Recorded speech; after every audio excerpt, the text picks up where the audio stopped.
All right, Mccray at midcourt looking, goes to Level. Nice pass. Level's going to drive to the basket. He turns, and reverse layup. No, tipped in. Mccray with 1 second to go. Rodney Mccray tipped it in with a second to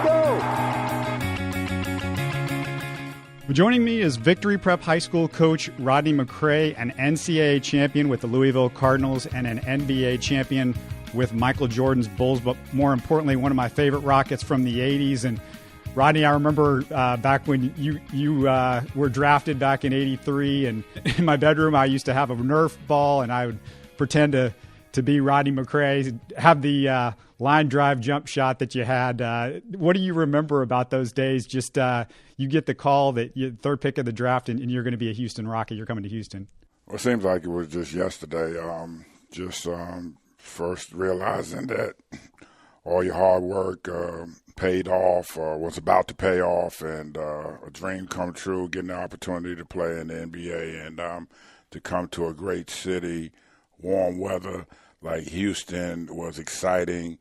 I had only been here one other time, and that was my freshman year as we made our way to the NCAA championship game. We came through Houston and played Texas A&M and LSU to get to the Final Four. So it was just a culmination of all your hard work and that you finally got to the top of your profession, and it was just a great feeling at that time. I want to talk to you more about the Rockets and also your stint in Louisville, but you've been coaching Jared Vanderbilt, who's one of the top 25 guys in the country.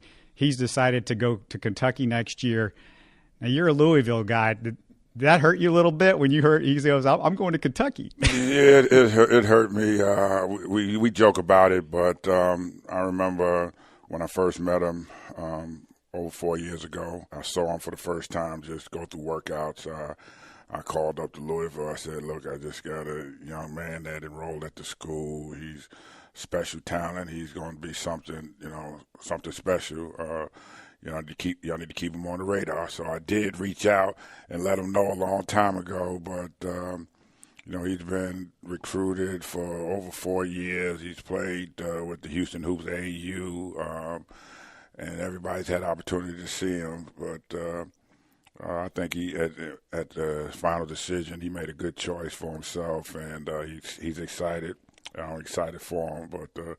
UK is getting, a great talent and somebody who could, if he keeps working hard, can do some things at the next level. But it's going to be an adjustment when you come from high school to college, especially going to University of Kentucky. We know that their Coach Cal pushes them, and they perceived as the one and done school. So he's going to get them ready in a short period of time. So.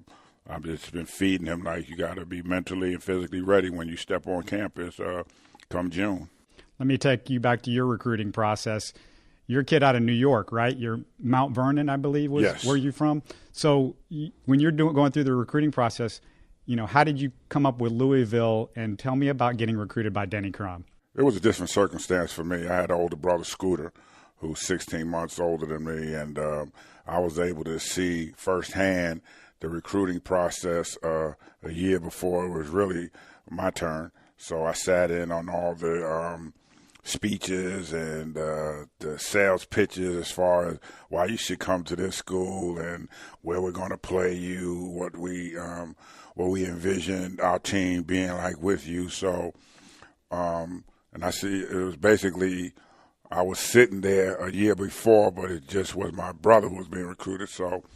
He narrowed his choices down, and our high school coach had just got a job at Wichita State University. My brother just narrowed his choices down to Wichita State. Marquette, who our next-door neighbor, Earl Tatum at the time, had attended the school, St. John's locally. He had scheduled a visit to Louisville, but the time he was supposed to visit, they had a terrible snowstorm, so he wasn't able to make that visit, and he was pretty much set to attend Marquette. And at that time, Al McGuire was the coach, and they were, coming off winning a national championship. Plus, our next-door neighbor had went there, so he was, pitching his sales bid to also. And I remember when Al McGuire decided he was going to retire at the end of that year, and Hank Raymond took over. And when he came in and his home visit I sat in, and at the end of that home visit, my brother was like, I think I'm going to attend Marquette. What do you think? I said, everything sounds pretty good, but he never told you where he would play you and things like that. And I expressed to him, I said, when my turn comes, I'm going to try to take all my visits, which at that time I believe was 6. And he had decided not to go to Louisville since they had canceled his trip. But Coach Houston, who was Allen Houston's father, who was the top recruiter for Louisville at the time, called him and said, look, we got another recruit coming in, and we'd like for you to come the weekend of the banquet. So he decided to take that trip and met Wiley Brown, who wound up attending the University of Louisville. When he came back, he said, I'm going to Louisville. He said they hit it off well. It was a small community that loved basketball, and he just had a great time, and that's how he decided to go there. Now, next year was just a matter of did I want to continue playing with my brother or not, and we had so much success at Mount Vernon, winning a couple of state championships, that I decided, let's see if we could do this at the next level, which was the college level, and we've had a lot of success down there, and the community just embraced us. It was a small university where you could walk to your classrooms. You interacted a lot with the students, and it was just reminded us a lot of Mount Vernon, New York. Then you get to play with Darrell Griffith, Dr. Duncanstein, one of the great nicknames in all of basketball, and you guys win a championship in 1980.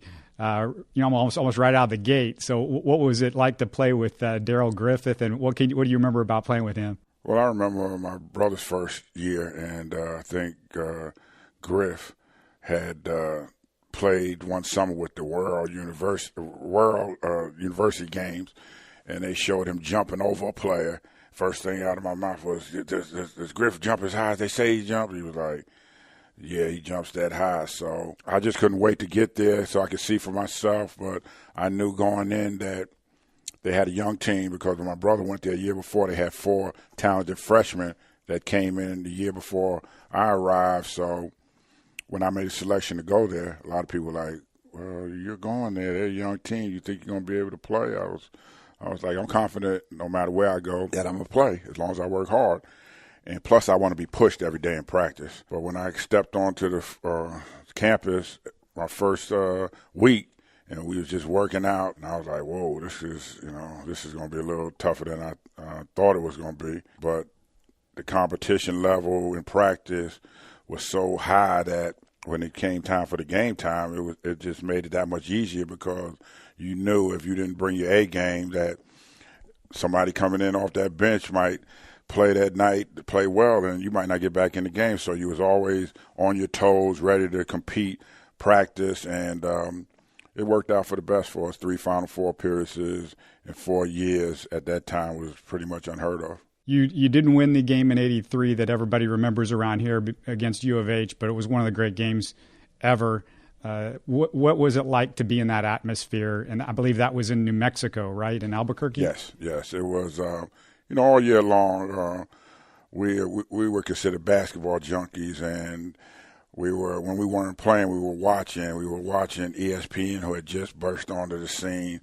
And I remember after some games, I would be in my dorm, and there was a guy on the second floor, and we just come in the hallway and start talking. You see ESPN? Did you see North Carolina? Did you see James Worthy last night? And it was just you see U of H, you see Phi Slama Jama. So we've always thought to be the best, you had to play the best. And during that senior year, me and my brother was like, what do you think the game would be like if we played Houston?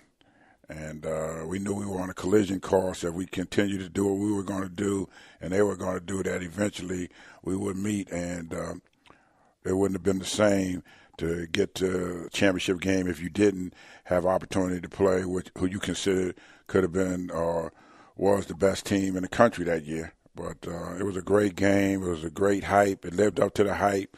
And, of course, we were on the short end of the stick, but it was one of those games that's going to last in your memory forever. You get drafted by the Rockets, and, after playing with all the great teams in Louisville, the good news is you're great enough to get drafted early in the draft. The bad news is that was a really bad team you guys came in on, you and Ralph. What was that like that first year? And you walk in and you go from Denny Crum to Mr. Happy Bill Fitch. Well, the year before we got there, they had won, I believe, 16 games, 16 or 14 games. I believe it was 16.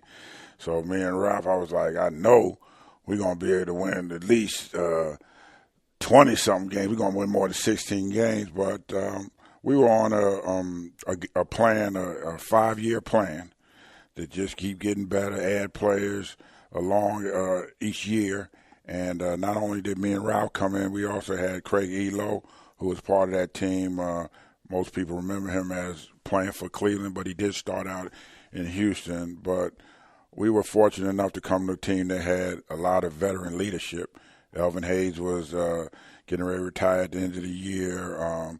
Robert Reed had come back. It had a lot of guys who had been to the finals in '81 that pulled 2 rookies to the side and said, you know, if you want to last here, this is what you need to do. You need to take care of your body. You need to get your rest because it's a long season. I remember just running up and down the court just fast as I could every practice, and one of the guys pulled me aside. It's like, you do know we play 82 games, right? You need to slow down. I was like, oh, okay. So, but it made a difference for me and probably Ralph and a lot of veterans, a lot of rookies coming into situations where the veterans took them up under their wing and kind of showed them the ropes, and that allowed us to be successful in the NBA. You get Olajuwon the next year, and when they make that draft pick, you know it's going to be Hakeem and Ralph, the Twin Towers, really the original version maybe of the Twin Towers you see today. We just got Boogie Cousins and Anthony Davis together.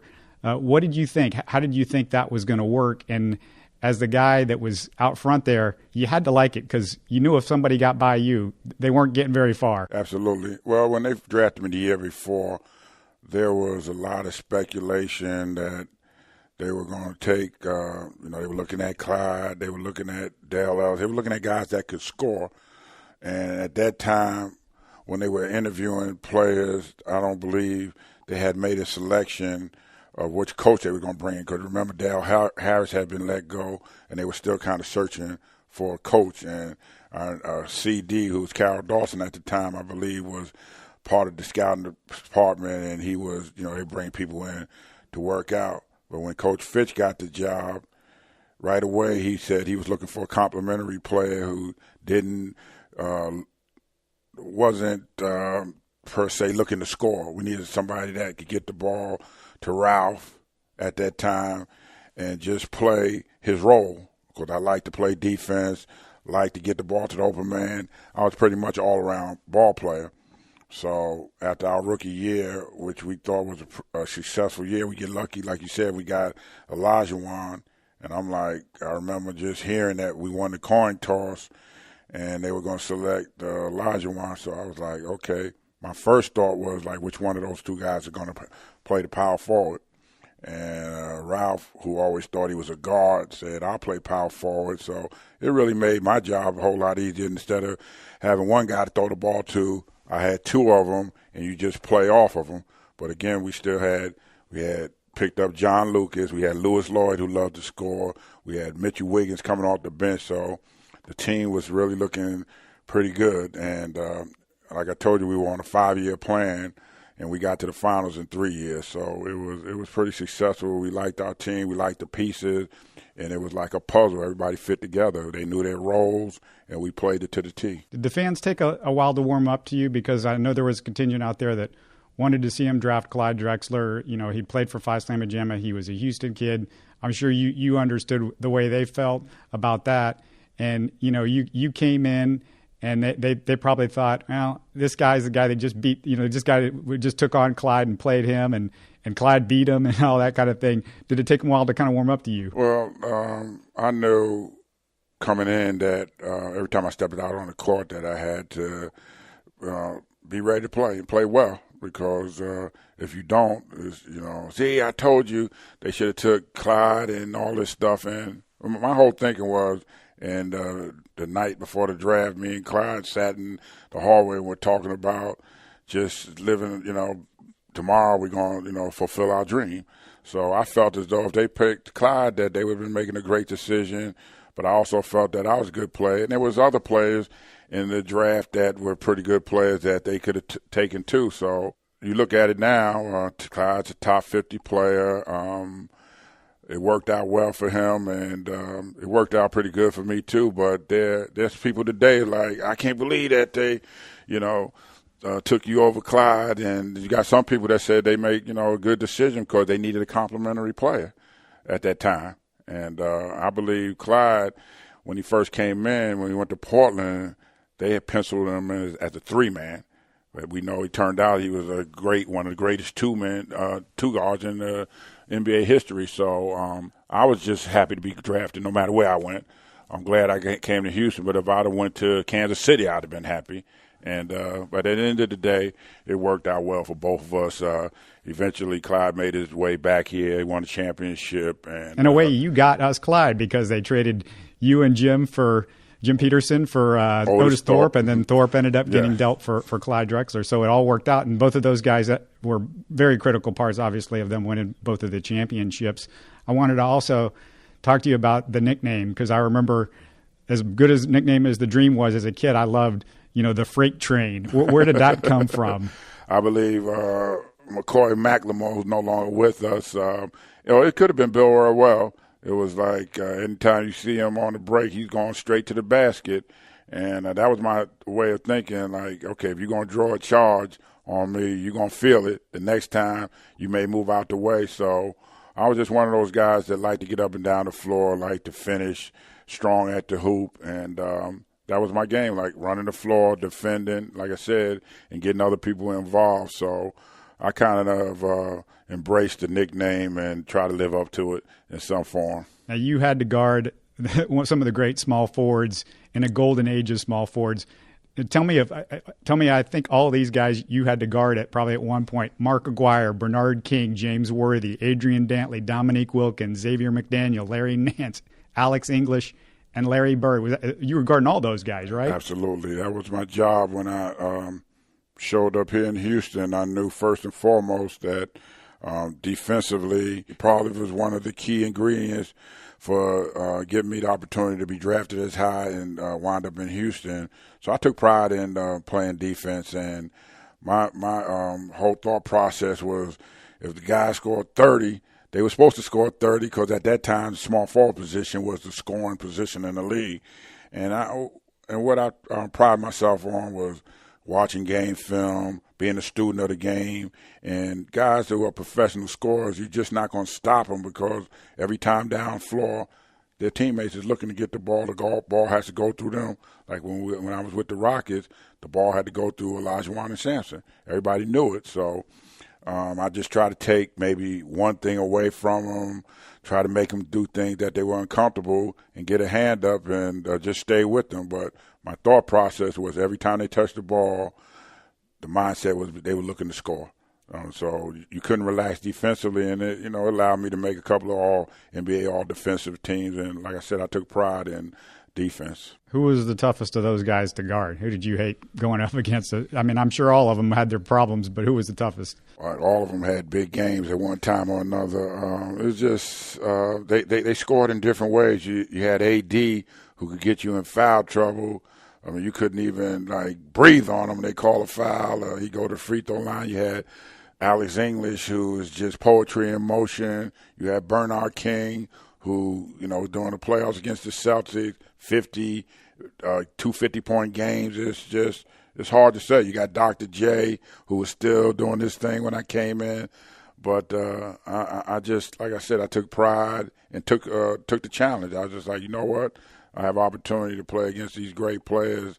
Let's see what I could do against them. And at the end of the day, I thought I did a pretty good job in the 10 years that I had a chance to play in the NBA. You get Worthy, and he's got that lightning-quick first step to the basket, and, he makes that move and he's gone, and you play those guys in the 86 Western Conference Finals. What do you remember about that Western Conference Finals? Everybody remembers the Sampson shot, and, of course, and you were the one who threw the ball to Sampson with one of the great plays in NBA history. Well, I have a lot of respect for James Worthy. I have a lot of respect for all the guys that I had the opportunity to play against for 10 years. I tell guys that I coach now, I said, first and foremost, you have to respect the opponent, because any given night they could explode on you. They could have a good game. So anybody's capable just playing well. So that year we had a chance to play the Lakers. I remember years past, you would always see the Lakers and the Celtics in the finals, and I would say, wow,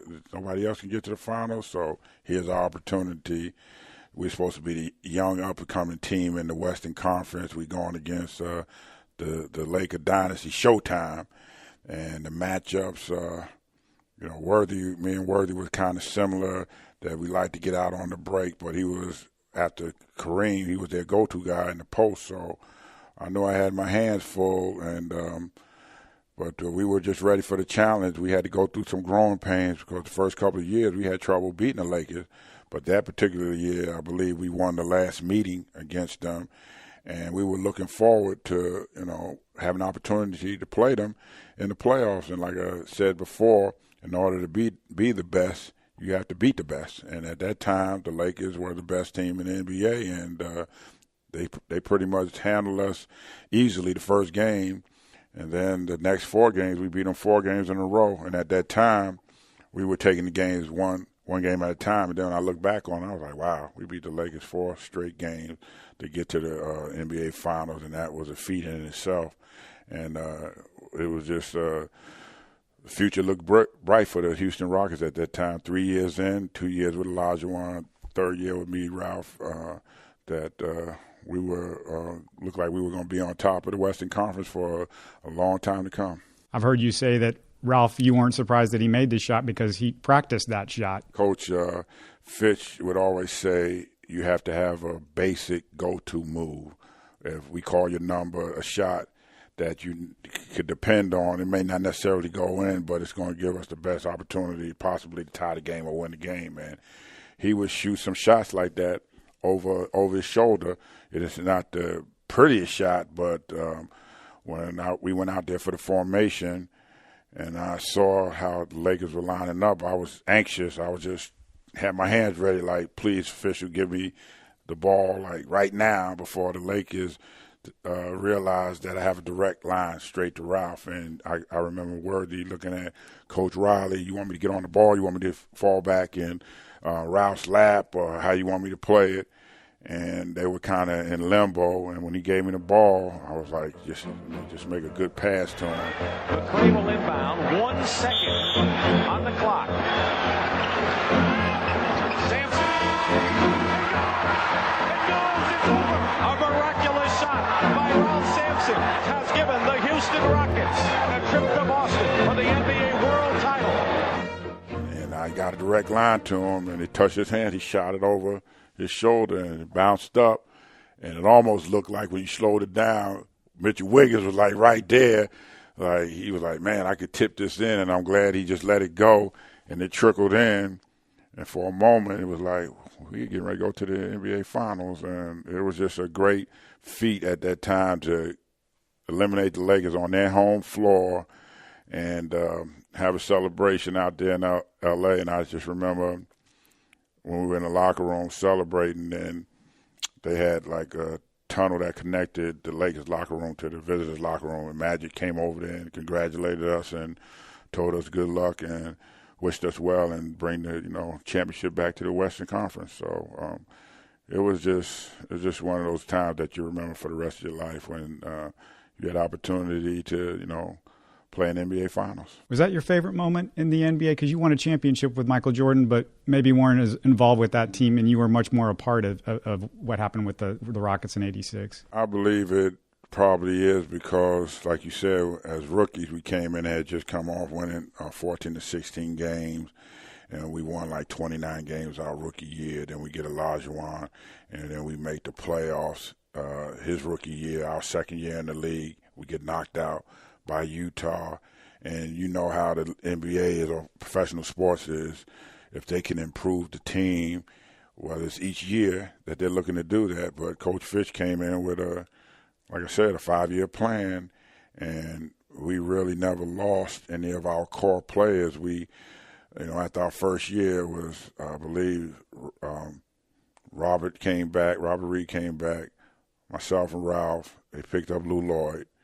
The next year, we pick up Mitchell Wiggins and John Lucas, and of course Olajuwon, and that was our core rotation right there. And then we picked up complementary players that knew their roles, that made us work hard in practice, and we just had great team chemistry. And I believe to be successful at any level that you have to spend time not only on the floor but off the floor. Practice over where we're going to eat at. We're going to eat at Luby's. We had lunch together on the road. We may go to the movies, but we were just a tight, close-knit family because you spend more time with those guys during the year than your actual family. Because, from October to, if you're fortunate enough to go to the playoffs, it could be to June that you spend time with your teammates. So you become close, and it's just a family atmosphere. Which Rocket were you closest with during those years? Me and Ralph. Because me and Ralph came in together as rookies, and actually he was the first one that kind of gave me a hint that I might be coming to Houston, because I didn't know officially until the night before the draft when Coach Fish actually called me and told me that they were going to select me tomorrow. But Ralph was we were in New York doing a little TV tour with the three networks, NBC, CBS, and ABC, and Ralph, myself, and Steve Stefanovich was up there. And we were, ironically, in the restroom, and he came in there. I was washing my hands, and he kind of said, I think me and you going to Houston. Well, of course, we knew he was coming. That we going to Houston Tuesday. And I was like, really? But I didn't say anything to anybody because I know that things could change. And my father always told me things until they happen, then you don't know it's so. So when Coach Fitch called me and told me that, I was still kind of unsure, because between the night before and the day of, something else could happen, a trade or somebody could change their mind. So, but when they actually called my name, that's when I knew that I was heading to Houston. What about Hakeem Olajuwon? Tell me what it was like to be around him on a regular basis. When the guys ask you what it was like to play with Olajuwon, I'm sure your players ask you, what are the stories that you think of? Well, when I first saw him, of course, I played against him in the Final Four. The first thing that came to mind was, man, this guy is a great offensive player, because, they never really threw him the ball. And until after, me and Clyde came out the same draft. The next year, you kind of saw his offensive skill. But like I said, Michael Young was still there. And Olajuwon, that's the first thing came to mind. I was like, this guy has great footwork. Offensively, I didn't know he could do that. But he was doing some things out there just on his talent and ability, and being a student of the game. You saying yourself, once he, understands and learns the game more, that he's really going to be tough to defend. He was already hard to guard just when he stepped on the floor as a rookie, and you just say, oh, this is going to be a problem for the league, the opponents, for years to come. But he was a hard worker. He loved to not only compete in the games, he loved practice. He's just one of those guys that when I later on in my career, or my career was over, people would ask me, was MJ the best that, you ever played with? I was like, MJ, no doubt, is one of the best players that ever played the game, but I'm not going to, take anything away from him, Olajuwon, because he was a great player. And you were there that game. You were playing with him that game against Seattle, where he had about 48 and 24 or something like that in the playoffs. I'm still upset about that game, because we had home court advantage. We lost the first two games in Houston, and we went down there and won. In that game you're talking about, there was a missed call. I wish they had instant replay, where me and Dream came down on a break, 2-on-1.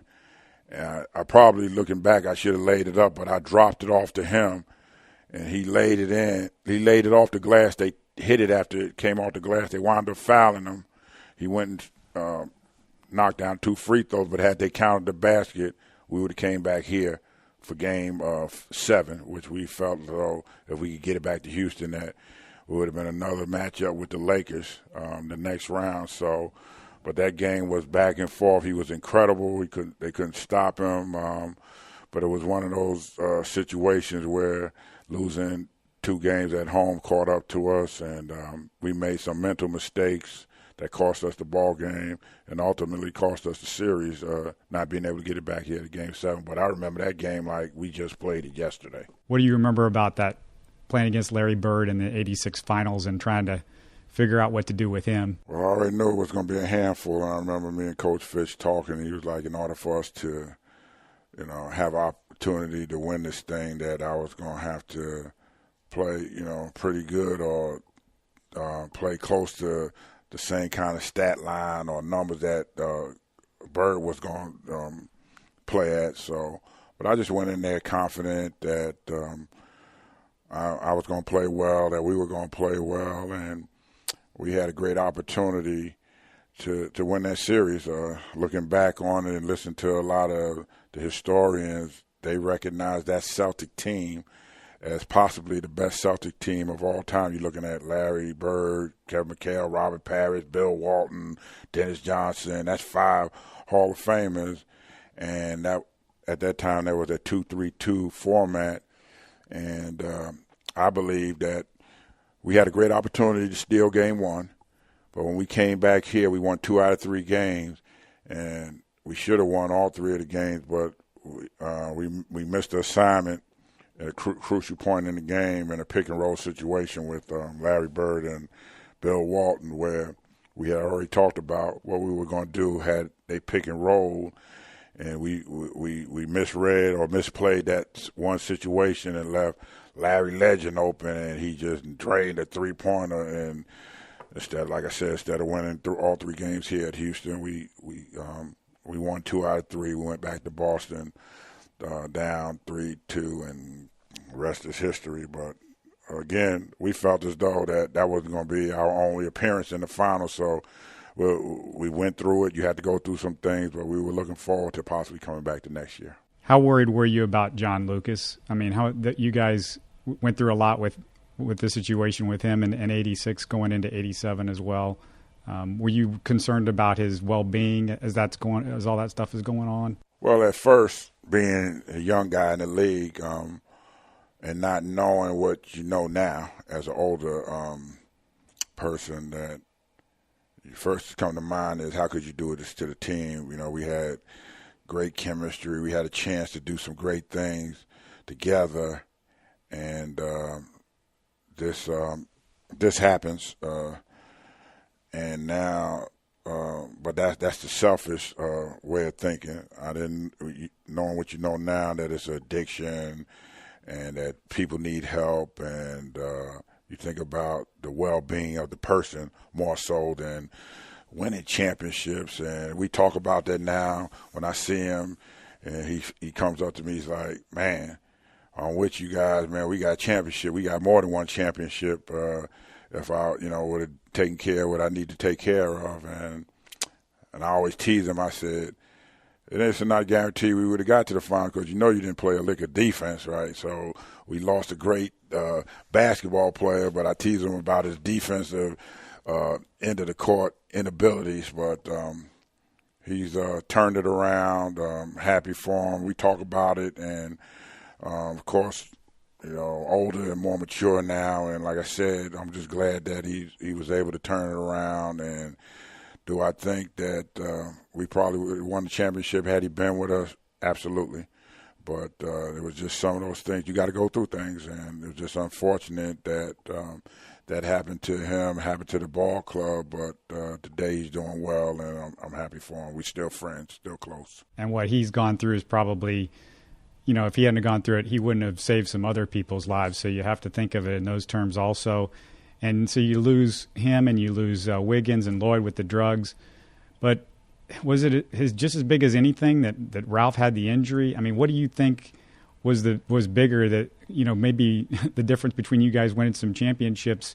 Obviously, all of them were important, but, losing Ralph and that special thing that nobody else in the league had, which was the Twin Towers and Ralph and Hakeem, the injury to me might have been as big as anything because those guys would have dominated together and were so young, and it would have been for years and years. Well, you look at the league today and how it was back then, that we were so we wanted to get back on the court so fast because, one, we knew that our team needed us, and the medical staff was, they was pushing and things like that. But in today's game, they're just more careful with their superstar players. Like, okay, if it's 6 to 8 weeks, we might give you 10 weeks, or you got rosters that are 15 players deep now. So there's a lot of factors today that you didn't have, you weren't accessible to back in the day when we played. But Ralph was already a thin guy. He would come into training camp like 265. Opening day, he'd be down to 225. I was still scratching my head, but he was a hard worker. He played power forward. He had to chase around guys like Tom Chambers, Karl Malone, and things like that. It was just unfortunate that after his first knee injury that it kind of followed him throughout his career, because when him and Dream were right together, unstoppable. I mean, they were working like, I don't know, high-low. They kind of figured it out. At first, it was just a feeling out process. The first year we went to the playoffs, but when I tell you, we played the Lakers in that third year, they kind of figured out, okay, whoever's playing Kareem, we're going to turn them this way. When they turn them back that way, here come the other towel, bam, we going the other way for fast break. So it was, I mean, if you just think about it, if they both were to stay healthy, they would have, it would have been something special. They'd still be talking about it right now. Just a couple of years that they played together, you could just look at highlights where it was no pair of big men that could match up with them. I mean, they both were agile. They both could run the floor. Both of them 20 and 10. I mean, two guys on the same team averaging 20-plus points and 10-plus rebounds a game. It just was special at that time. Do you look at the Rockets part of your career as that's the main part of your career, and kind of it's everything else, because you've come back here, you've made Houston your home. That was a team that you got drafted on. You'd go to play for Dallas and Chicago and Sacramento and all. So does this feel like it's your main team still to this day? Yeah, they gave me my first start. They gave me the opportunity to live a lifelong dream. I met my wife here, great city. So I remember when I got traded, that's when you realize that it's a business, and it kind of hurt.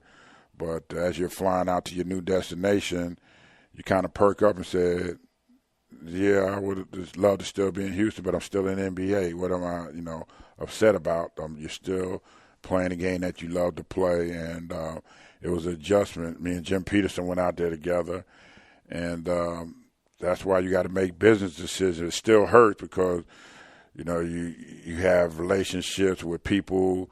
You do everything they ask you to do, and then you're looking in the mirror like trying to figure out what you did wrong to get traded. But like I said, you look at the history of the game and sports, that very rarely do you see one player stay in one place for a long time.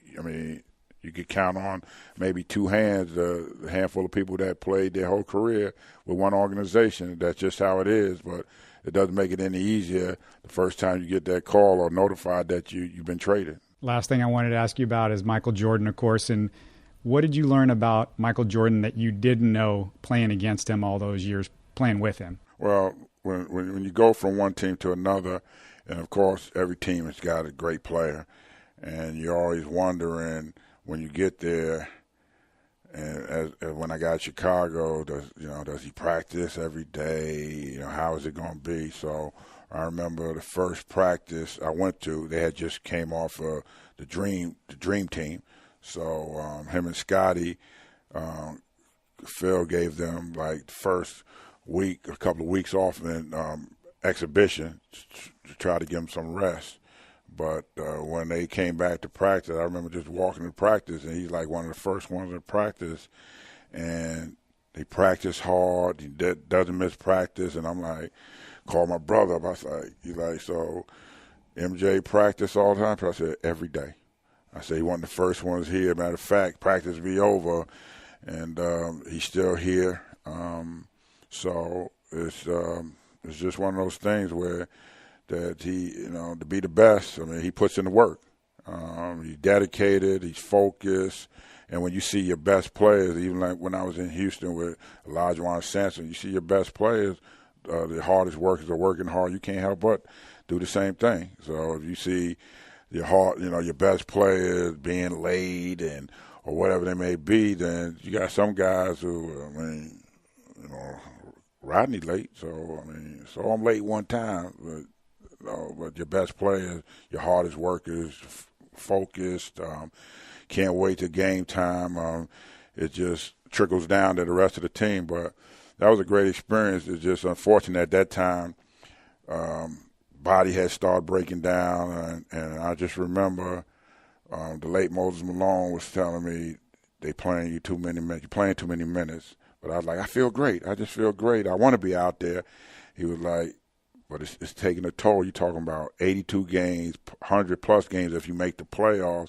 You need to rest, because even in the off season, the 4 or 5 years that we didn't make the playoffs, I'm watching the playoffs. I might take a month off, but I might go home to the Boys and Girls Club and some friends of mine that I grew up with playing basketball. I'm out there playing in May, so I'm not really giving my body a chance to heal, because I love the game so much that I want to continue to play it. But you could just feel that some things that you were able to do maybe 2 years prior to getting to Chicago, that your mind is telling you, go the ball, go get it, but your legs wouldn't get there. So I kind of told my brother, even before that year started, I was like, physically, if I don't start feeling better, this could be my last year. You're talking about at age 31.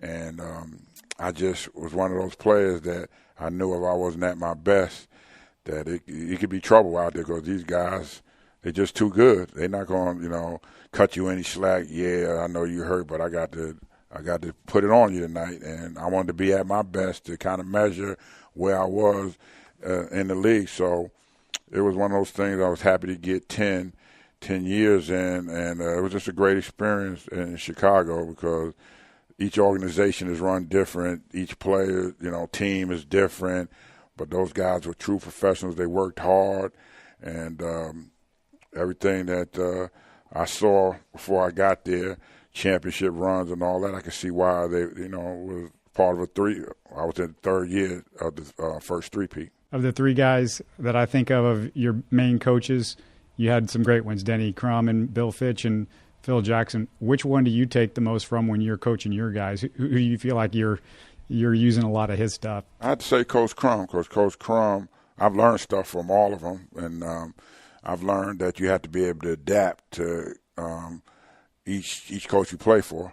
Coach Crum was not a screamer and hollerer. He told you what he expected, and if you didn't do it, you'd be sitting on the bench. So he knew playing time was the key for everybody. They didn't like sitting on the bench. And I could tell you a story. When I first got there, I wasn't the hardest worker in practice, but when we scrimmaged and it's game time, I could perform in the game. And we played our first game against South Alabama, and I'm sitting on the bench. Like, coach getting ready to call me. I know every time he looked down, I was looking back at him, and he called somebody next to me, and the final buzzer went off, and I didn't get in the game, and I was sitting in the locker room. I was clearly upset, and they were like, "Put your uniforms in the pile," so the athletic the equipment guy could wash it. And I'm taking my stuff off. Like, you don't even have to wash my stuff. I ain't even play tonight. And my brother's sitting next to me. He's like, "What's wrong with you?" I said, "I can't believe that coach didn't put me in the game." He was like, "You thought you were going to play?" I said, "Yeah, I be killing in the scrimmages." He's like, "Yeah, you do." He said, "But you lazy in practice." He said, "It ain't about the games." I said, "You got to transform that, bring that in practice." And I'm looking at him like, "Man, you my brother. You supposed to tell me, you're supposed to agree with me." He was like, "I'm telling you the truth. Don't you want me to tell you the truth? It's going to make you better down the road." So I got that message. He got hurt the third year, and it took his injury. I tell people today, it took his injury and get imprinted in my mind that I had to work hard each time, no matter whether it's practice or a game, that it just pays off down the road. But Coach Crum, I never heard him swear or anything. He had that program rolled up, and he tell us some stories about when he was at UCLA with Coach Wooden. And you don't have to be a screamer and hollerer. You can get your point across other ways.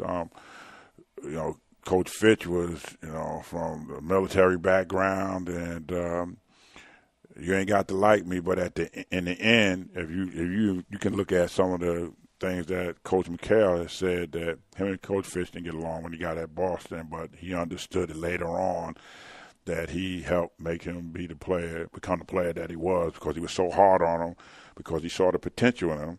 Same thing with Robert Parrish coming over from Golden State. So you just have to be focused and listen and learn. You can learn from everybody. You don't think you know it all, because even at this point, at age 55, I can look at I listen to NBA TV, Coach Hubie Brown and Coach Popovich, and you hear them talk about different players, different personalities, and I was like, oh, that's a different spin on it, that players are who they are.